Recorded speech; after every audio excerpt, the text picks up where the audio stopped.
नमस्कार, स्वागत है आप तमाम दर्शकों का। आपके साथ मैं हूं ललिता। आप देख रहे हैं कार्यक्रम मंथन, न्यू इंडिया संकल्प से सिद्धि। जी हां, इस कार्यक्रम के जरिए हम बात करेंगे प्रधानमंत्री की उन तमाम योजनाओं के बारे में जो देश के अलग अलग हिस्सों में चलाए जा रहे हैं, यानी कि पूरे देश में चलाए जा रहे हैं।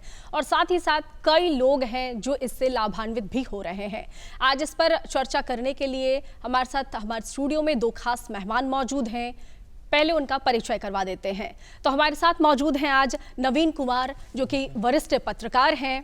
बहुत स्वागत है सर आपका। और साथ ही साथ हमारे साथ आज जुड़े हुए हैं मनोज संडवार जी, जो कि समाज सेवी हैं और दधीची देहदान समिति बिहार के संस्थापक सदस्यों में से एक भी हैं। आपका बहुत बहुत स्वागत है सर। तो दोनों ही खास मेहमान हमारे साथ जुड़े हुए हैं, चर्चा करेंगे हम। और कार्यक्रम में सबसे पहला सवाल मैं जानना चाहूंगी नवीन कुमार जी से। सर, आपसे मैं ये जानना चाहती हूं कि अगर हम प्रधानमंत्री जन आरोग्य के बारे में चर्चा करें, जानना चाहें तो क्या है ये? लोग तो लाभान्वित हो रहे हैं, लेकिन अगर कुछ लोग वैसे बचे हुए हैं जो इस बारे में नहीं जानते हैं, तो वो किस प्रकार से लाभ ले सकते हैं? क्या तरीका है?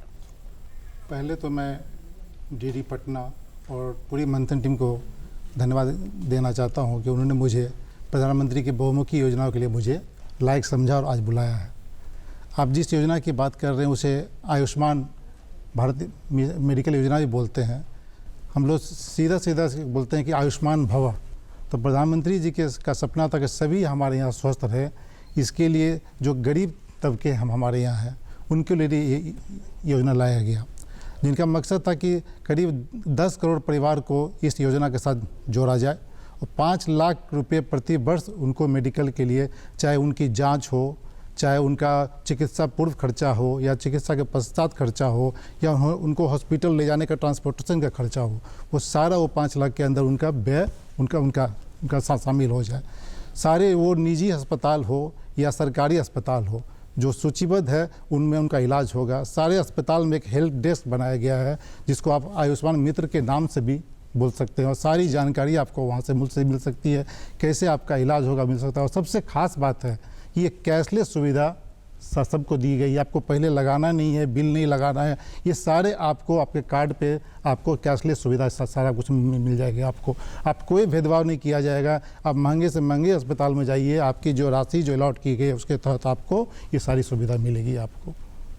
बिल्कुल सर, अगर कोई नहीं जानते हैं कि इसका लाभ कैसे उठाएं, कोई सुदूरवर्ती इलाकों में रहते हैं, तो कैसे इसका लाभ ले सकते हैं? शुरुआत कैसे कर सकते हैं? देखिए, आपके हर डिस्ट्रिक्ट टाउन में वहाँ के चिकित्सा पदाधिकारी बैठते हैं, आपके सीईओ हैं, मेडिकल ऑफिसर हैं, उनके पास जाके, या पढ़े लिखे हैं तो पोर्टल, इसका जो पोर्टल है वहाँ जानकारी ले सकते हैं। किसी भी अस्पताल में मैंने बताया ना कि हेल्प डेस्क बना हुआ है जो आपके आयुष्मान मित्र की तरह काम कर रहे हैं। आप उनको अपना परिवार का एक मित्र समझिए, वहाँ जाके सारी जानकारी लीजिए। और मेरी सबसे गुजारिश है कि इस सेवा का लाभ जरूर लीजिए आप जाके वहाँ पे।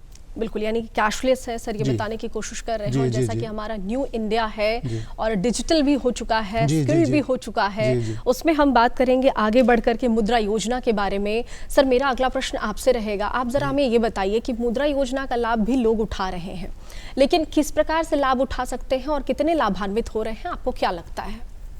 बहुत बहुत धन्यवाद। मुद्रा योजना की शुरुआत 8 अप्रैल 2015 को हुई थी, वर्तमान केंद्र सरकार के द्वारा हुई थी। और यह योजना काफ़ी प्रभावी योजना है। और इस योजना के अंतर्गत एक बेरोजगार, स्वरोजगार और छोटे उद्यमी को एक आत्मनिर्भर बनाने के लिए एक परिकल्पना के साथ ये योजना तैयार की गई।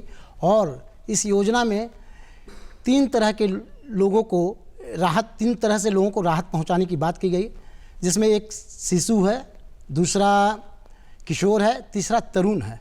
किशोर, तरुण और शिशु एक वैसा श्रेणी है जिसमें उस योजना के अंतर्गत किसी भी व्यक्ति को 50,000 तक की जो ज़रूरत पड़ती है, 50,000 तक की राशि वो लोन ले सकते हैं। और जो किशोर श्रेणी की जो योजना है उसमें 50,000 से लेकर 5 लाख तक की राशि वो ऋण ले सकते हैं। जहाँ तक तरुण की बात है, तरुण में 5 लाख से 10 लाख के बीच वैसे उद्यमी जिनकी आवश्यकता ज़्यादा है, जो छोटा बड़ा उद्योग लगाना चाहते हैं, वो इस योजना का लाभ उठा सकते हैं। ये एक ऐसा योजना है जिसमें सुरक्षा राशि नहीं दी जाती है। इसमें कोलेटरल किस ये का भी ये नहीं है, कोलेटरल का डिमांड नहीं है, तो कोलेटरल लोन है। तो इस तरह से इस योजना का लाभ बहुत से बेरोजगार व्यक्ति उठा रहे हैं और ये धरातल पर दिख रहा है। बैंक से लोग मुद्रा के लोन के माध्यम से लाभान्वित हो रहे हैं।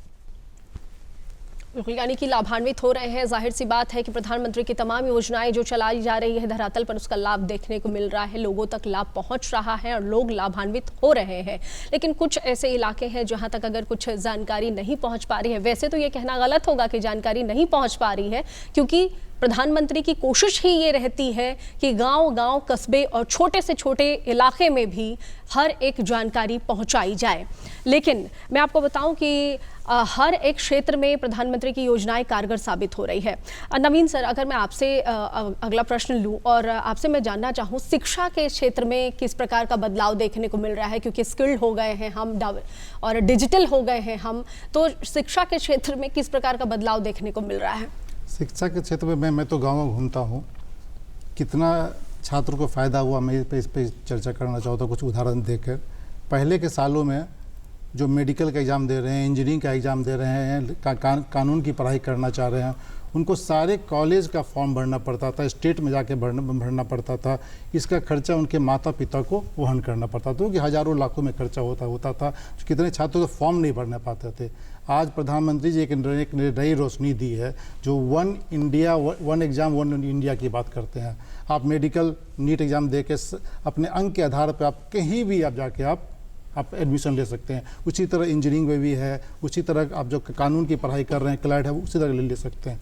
दूसरी सबसे महत्वपूर्ण बात मैं जब बातें करता हूँ सामने आती है, पहले लोगों को गेजेटेड ऑफिसर से फॉर्म जाके साइन कराना पड़ता था, जो कि काफ़ी उन लोगों को दौड़ भाग करना पड़ता था। गेजेटेड ऑफिसर हैं नहीं है, उनको काफ़ी दौड़ भाग करना पड़ता था। आज सेल्फ अटेस्टेड के द्वारा ही वो स्वयं की जिम्मेदारी लेके अपना फॉर्म भर सकते हैं। ये दो चेंजेस जो है वो ज़मीनी स्तर पे काफ़ी प्रभावी दिख रहा है। और आज देखिए कि गरीब के घर के भी लोग आज मेडिकल इंजीनियरिंग कम्पीट करके तो लोग पढ़ाई कर रहे हैं। ऐसा आपका बिल्कुल बहुत ही सुंदर बात बताई है सर ने। सर ये कहने की कोशिश कर रहे हैं कि अब आपको कहीं जाने की ज़रूरत नहीं होती है। प्रधानमंत्री ने इतना बेहतरीन कार्य किया है।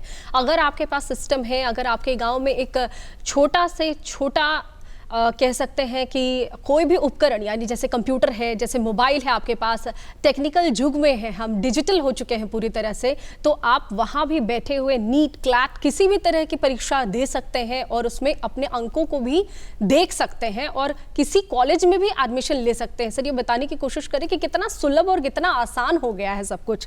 सर अगर मैं आपसे जानना चाहूँ कि मनोज संडवार जी की कौशल विकास योजना के बारे में ज़रा हम बात करेंगे, तो कौशल विकास योजना क्या है और वो किस तरह से लाभ पहुंचा रहा है?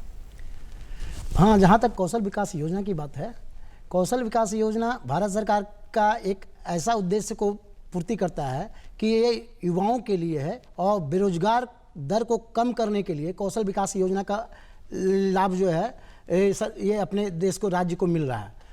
लोग इसके अंतर्गत अपने जो 10वीं 12वीं कक्षा पास व्यक्ति हैं वो अपने वोकेशनल कोर्स करके कौशल विकास, अपनी कौशलता का विकास करके इस कार्य को करते हैं और इस कार्य में ट्रेनिंग पाते हैं और ट्रेनिंग पा करके और फिर अपने आत्मनिर्भर का रास्ता उनका खुल जाता है।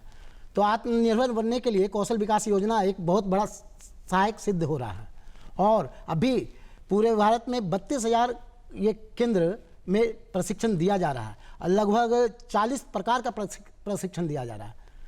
मैंने 40 टाइप का हुनर जो है इन लोगों के भी, युवाओं के बीच दिया जा रहा है, जिससे कि वो आत्मनिर्भर बन करके अपने रोजगार को जो है सुनियोजित ढंग से चला सकें। और लगभग इस देश में लगभग 2024 तक 50 करोड़ लोग इस योजना से लाभान्वित होने के आसार दिखने वाले हैं। बिल्कुल नवीन जी, जैसा कि हम लोग बात कर रहे थे तो स्किल इंडिया भी कहते हैं, तो जाहिर सी बात है हम सभी जानते हैं और इसमें कुछ पैसे भी दिए जाते हैं शायद। जी, मैं इनकी बातों से पूर्ण सहमत हूँ। ये मेनली उद्योग इंडस्ट्री एरिया में लोगों को प्रशिक्षण देने के लिए स्कीम लाया गया है, क्योंकि जब प्रधानमंत्री जी हमारे मेक इन इंडिया की बात करते हैं, स्टार्टअप की बात करते हैं, तो बिना ट्रेनिंग के कुछ भी संभव नहीं है। जब आप जाके किसी भी सेंटर से ट्रेनिंग लेते हो तो 8,000 रुपये आपको एक प्रोत्साहन राशि तो छोटी सी आपको दिखती है, लेकिन कोई भी ट्रेनिंग जब लेता है उसके लिए एक प्रोत्साहन राशि और एक सर्टिफिकेट दिया जाता है।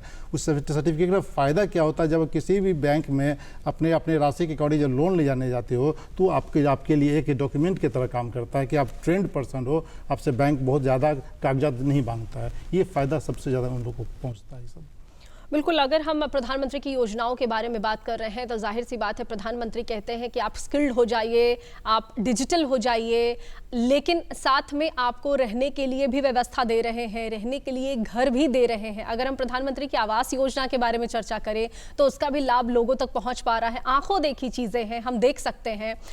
हमें बताइए मनोज संडवार जी कि किस तरह से आपको क्या लग रहा है कि लाभान्वित हो रहे हैं लोग, क्योंकि मैं भी देख पा रही हूँ कि लाभान्वित तो हो रहे हैं, लेकिन ज़रा हमें क्राइटेरिया बताइए कि किस तरह का क्राइटेरिया है। क्या है कि ये प्रधानमंत्री आवास योजना एक ऐसी योजना है जिसमें सरकार की ये मंशा है कि हर लोगों का घर हो, अपना छत हो, पक्के घर का मकान सब लोगों के पास हो।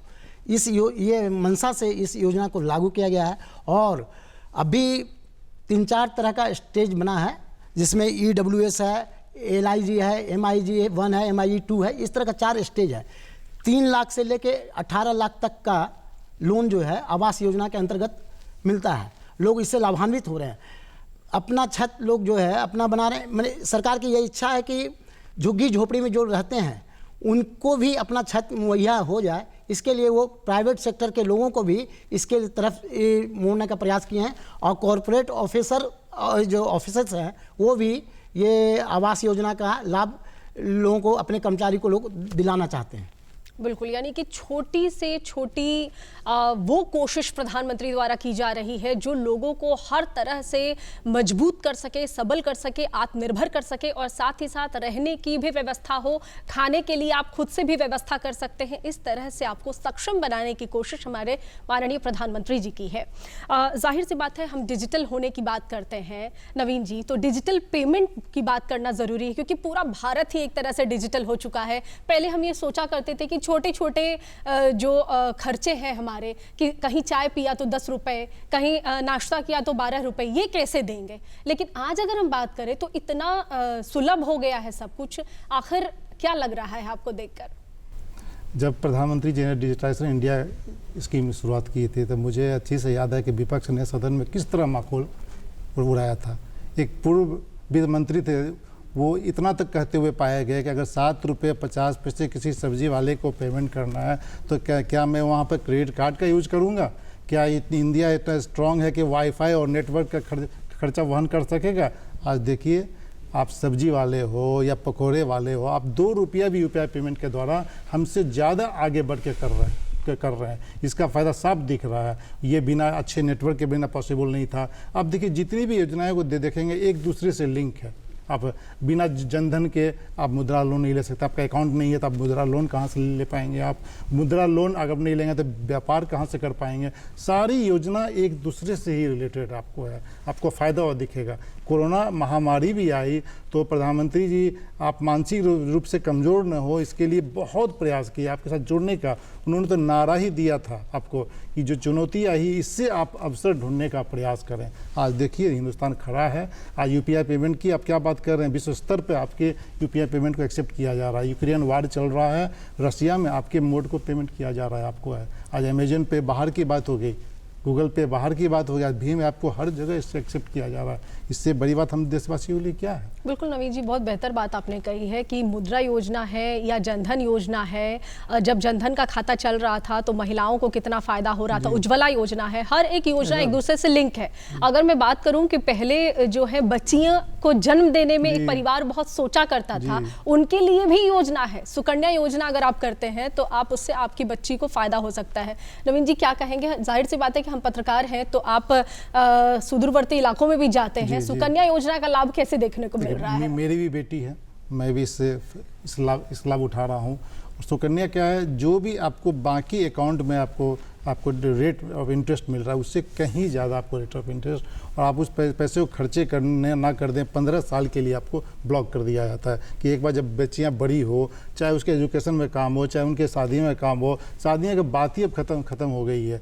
बेटी पढ़ाओ बेटी बचाओ का जो प्रधानमंत्री जी का नारा है, उसमें साफ कहा गया है कि वो आर्थिक स्तर नहीं, पहले सामाजिक स्तर पर वो अपने आप को मजबूती पाए। जब भारत आत्मनिर्भर तभी हो सकता है जब लड़के और लड़कियां दोनों मिलकर पहले वो आत्मनिर्भर हो ना।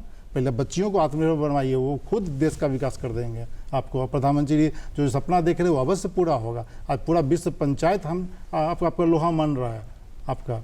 आप कहाँ पीछे हैं, हर चीज़ में आप आगे हैं, पूरा देश। बिल्कुल, यानी कि कह सकते हैं कि पहले जो परिवार बच्चियों को जन्म देने में झिझकते थे, सोचते थे, विचारते थे, प्रधानमंत्री ने उन बैरियर को भी तोड़ा है, उन रास्ते को भी खोला है कि अब आप अगर बच्चियों को जन्म देते हैं तो परेशानी आपकी नहीं है, आप बच्चियों को पढ़ाइए, आगे बढ़ाइए, सबकी व्यवस्था प्रधानमंत्री कर रहे हैं। बस केवल आपको योजनाओं के बारे में जानना ज़रूरी है और उनका लाभ लेना भी ज़रूरी है। अगर हम योजनाओं की बात कर रहे हैं, प्रधानमंत्री की बात कर रहे हैं, खासतौर से उनकी योजनाओं के बारे में बात कर रहे हैं, तो हम किसानों को नहीं भूल सकते हैं। मनोज संडवार जी, मुझे ज़रा बताइए कि किसान सम्मान निधि योजना से किस प्रकार का सहायता मिल रहा है किसानों को और वो किस तरह से लाभ ले सकते हैं, अगर कुछ किसान छूट गए हों जो लाभ नहीं ले पा रहे हों।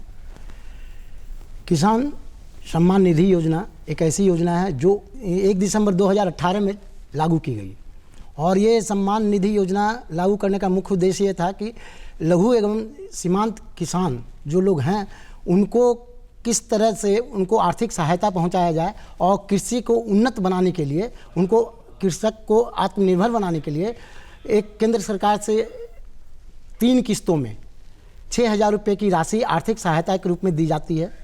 ये सभी किसानों को दिया जा रहा है।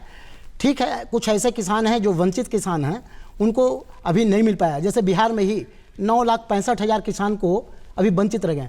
सरकार की योजना है कि हाँ 10 लाख किसानों को और देंगे। लगभग किसान को करीब 58,25,000 से ऊपर किसानों को लाभ मिल चुका है बिहार में। ये आंकड़ा ये मिलता है कि 58,25,000 लोग बिहार में लाभान्वित हो चुके हैं। 6,000 रुपया प्रति वर्ष मिलता है। हाँ, उससे कंडीशन ये है कि वैसे किसान जिनको 5 हेक्टेयर भूमि जिनके पास हो, 5 हेक्टेयर मीन्स मतलब 3 एकड़, यानी 8 बीघा, सामान्य बोलचाल की भाषा में बीघा जब कहते हैं तो 8 बीघा ज़मीन जिनके पास हो वही इसकी पात्रता रखते हैं, उनको ये सम्मान निधि का लाभ मिल रहा है। और सबसे बड़ी बात है ये, इसमें कोई बिचौलिए का स्थान नहीं है। सरकार जो है डायरेक्ट बेनिफिट जो मोड है उसमें देती है, transfer, direct benefit transfer mode कहलाता है वो, DBT। उसके मोड के तहत वो जो है वो उनके खाते में डायरेक्ट चला जाता है, जिससे कि किसी को ये स्कोप नहीं बनता है कि कोई व्यक्ति उसके पैसे को इधर उधर कर सके। ये सरकार की सबसे बड़ी इच्छा है कि किसान डायरेक्ट उनके लाभ को मिले ये, और डायरेक्ट बैंक से जुड़ करके ये जनधन योजना का ये प्रभाव दिख रहा है। किसान लोग जैसे जनधन योजना उन्होंने चालू किया, सारे किसान अपना जनधन के तहत अपना अकाउंट खुलवा लिए, उसी अकाउंट में उनका पैसा आ करके आज ये दिखाई पड़ रहा है कि हाँ केंद्र सरकार और किसान के बीच कोई तीसरा व्यक्ति नहीं है। तो ये बहुत बड़ा जो है सम्मान निधि जो है किसानों को सम्मान दिया जा रहा है केंद्र सरकार के द्वारा, और प्रधानमंत्री की ये अच्छी परिकल्पना है और इसका सराहना धरातल पे हो रही है। बिल्कुल नवीन जी, जाहिर सी बात है आप पत्रकार हैं, वरिष्ठ पत्रकार हैं, आप कई इलाकों में घूमते भी हैं, तो आप मुझे ज़रा ये बताइए कि जो डायरेक्ट बेनिफिट ट्रांसफ़र जिसके बारे में सर ने भी जिक्र किया है, क्या लगता है कि वाकई ये बिचौलियों के लिए एक बहुत बड़ा मुद्दा बन गया है? क्योंकि प्रधानमंत्री जी ने ऐसा कोई स्कोप ही नहीं छोड़ा है कि अब आप और हम अपने पैसों से चूके जो हमें प्रधानमंत्री सहायता के तौर पर दे रहे हैं। मैंने पहले ही कहा था कि सारी योजना एक दूसरे से लिंक है जी। सर ने भी बोला अगर जनधन के तहत आपने अकाउंट नहीं खोला होता तो आज आपको डायरेक्ट फ़ायदा नहीं मिलता और बिचौलिया ख़त्म नहीं होता। बिचौलिया का आप एक उदाहरण दे सकते हैं। एक किसान पॉलिसी लाया था तो वही बिचौलिया आपके जो आंदोलन कर रहे थे वो थे क्या, उन पर प्रहार हो रहा था, वो दिल्ली घेर के जो आंदोलन कर रहे थे वही बिचौलिया आपके, वो किसान थोड़ी थे। उनके कारण क्या हुआ, जो किसान को जो और फ़ायदा मिलने वाला था आज उससे वो वंचित रह गए। ये किसान समझ रहे हैं कि जो केंद्र सरकार काम कर रही है मेरे लिए क्या काम कर रही है, लेकिन यही बिचौलिया सामने आकर उनको उस पॉलिसी लेने से वंचित कर दिया। मैं तो कहता हूँ कि अगर है तो ऐसा कुछ आप प्रधानमंत्री को अपील करें कि फिर से वो पॉलिसी ला के, क्योंकि आप देख लीजिए आप कुछ भी सब्जी खरीदने जा रहे हैं 40 रुपये 50 रुपये मिल रहा है, मैं 60 रुपये भी खरीदने को तैयार हूँ अगर किसान को 40 रुपये मिले। मैंने कल एक एक जोड़ा मैंने ककड़ी खरीदा 15 रुपया मिला, गांव गया वहाँ 2 रुपये का मिल रहा है, तो किसान को कहाँ फ़ायदा हो रहा है आपका। इसलिए किसान को भी अपनी जो भलाई है, प्रधानमंत्री जी ने तो कोशिश की है। प्रधानमंत्री जी का कहना है कि लोकल फॉर वोकल, प्रधानमंत्री जी इस पर बहुत ज़्यादा जोर देते हैं। जी, मन की बात के तहत हमेशा वो चाय पर मन की बात करते हैं। तो अब और किसान को भी उनके बात पहुंचाना चाहिए कि हमें एक मैक्सिमम रेट कैसे मिल सके, और जिन्होंने पॉलिसी लाया था वो फिर से उसको लागू करे, जिनको वापस ले लिया था। और बिचौलिया तो ख़त्म हो ही रहा है, थोड़ा सा समय लगेगा, क्योंकि जो जंग लग गया, जंग हटाने में भी तो एक नया पेंट चाहिए ना, पेंटिंग करने के लिए। अच्छा, क्या लगता है लोकल फॉर वोकल के मामले में अगर हम बात करें तो पूरे गांव में जो पहले महिलाएं अचार बनाती थी, जो बुनकर होते थे, जो अपनी चीज़ें करते तो थे लेकिन वो एक लेवल तक नहीं पहुंचा पाते थे, बाहरी बाजार तक नहीं पहुंचा पाते थे, और प्रधानमंत्री जी ने जब जोर दिया है लोकल फॉर वोकल पर, तब आपको क्या लग रहा है कि किस तरह से प्रॉफिट मिल पा रहा है उन्हें, क्योंकि अब वो तो ऐप पर भी आ जा रहे हैं, आप डायरेक्ट सेल कर सकते हैं। देखिए, नेटवर्क, अच्छे नेटवर्क का फ़ायदा आप देख लीजिए, सोशल मीडिया है, आप जो भी बना रहे हैं सोशल मीडिया पे आप डाल रहे हैं।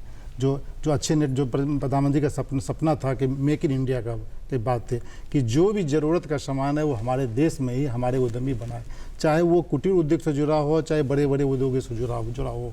तो किसान जो भी कुटीर उद्योग से बन रहा है वो सोशल मीडिया पर डाल रहे हैं। बहुत सारे ऐप है, अब तो पत्रकार गाँव तो पहुँच के आपके इंटरव्यू को छाप रहे हैं और आपको फ़ायदा मिल रहा है आपको। तो आप पत्रकार के माध्यम से लोकल फॉर वोकल का काम हो रहा है आपके पास, और बहुत सारा ऐप है जो लोड करके आप अपना प्रचार कर सकते हैं। आपको मैक्सिमम जो राशि आपके गांव में भी आपको मिल सकती है, खरीदार हर जगह मौजूद है आपके यहाँ। बिल्कुल मनोज जी, अगर हम बात करें मेक इन इंडिया के बारे में, जैसा कि हम स्किल इंडिया, डिजिटल इंडिया सबके बारे में बात कर रहे हैं, सब पर चर्चा कर रहे हैं, अगर मेक इन इंडिया के बारे में बात करें, हम न्यू इंडिया के बारे में बात करें, तो क्या लग रहा है कि अब वाकई प्रधानमंत्री जी ने जो संकल्प लिया था वो सिद्ध हो चुका है? क्योंकि ये कार्यक्रम हमारा है संकल्प से सिद्धि, यानी प्रधानमंत्री ने जो संकल्प लिया वो सब अब सिद्ध होते जा रहे हैं, लगातार हम देख पा रहे हैं। वास्तव में उनका संकल्प सिद्धि की ओर ही है और सिद्धि हो भी रही है, और हम लोग ये देख रहे हैं कि ये केवल संकल्प जो है, केवल बोलने का संकल्प नहीं, वो ज़मीनी पे हकीकत है कि ज़मीन पे वो सिद्धि हो रही है। संकल्प वो मन में लिए और उसकी सिद्धि धरातल पे हो रही है। तो ये चाहे वो न्यू इंडिया की बात करें, चाहे मेक इन इंडिया की बात करें, और जहाँ तक अभी आप बता रहे थे कि लोकल फॉर वोकल, इतना अच्छा प्रोडक्शन आप भाई साहब ने बताया, नवीन भैया ने बताया कि हाँ, इतना अच्छा ये जो अपना उत्पाद को वो डिजिटल के माध्यम से दूसरे तक पहुंचाने में आसानी से पहुंचा पा रहे हैं, क्योंकि सोशल मीडिया के माध्यम से उनको, ऐप के माध्यम से उनको सेलिंग कैपेसिटी उनकी बढ़ गई है, उनकी उत्पादन क्षमता भी बढ़ी है, उनकी सेलिंग कैपेसिटी भी बढ़ी है। तो इस कारण किसान जो है, या अल्टीमेटली वो व्यक्ति लाभान्वित हो रहा है जो डायरेक्ट जुड़ करके बाजार से जुड़ के काम कर रहा है। तो देखिए, हमारे साथ आज 2 खास मेहमान मौजूद थे और दोनों ने ही बेहतरीन चर्चा की है। जाहिर सी बात है कि प्रधानमंत्री की योजनाओं के बारे में हमने चर्चा की है, और दोनों ही खास मेहमान जो हमारे साथ मौजूद थे, आप दोनों ने बहुत अच्छी जानकारी दी हमें, बहुत अच्छा चर्चा रहा हमारा, इसके लिए आपका बहुत बहुत धन्यवाद, आप हमारे स्टूडियो में आए। तो आप बने रहें बिहार दूरदर्शन के साथ और मुझे दीजिए इजाज़त। नमस्कार।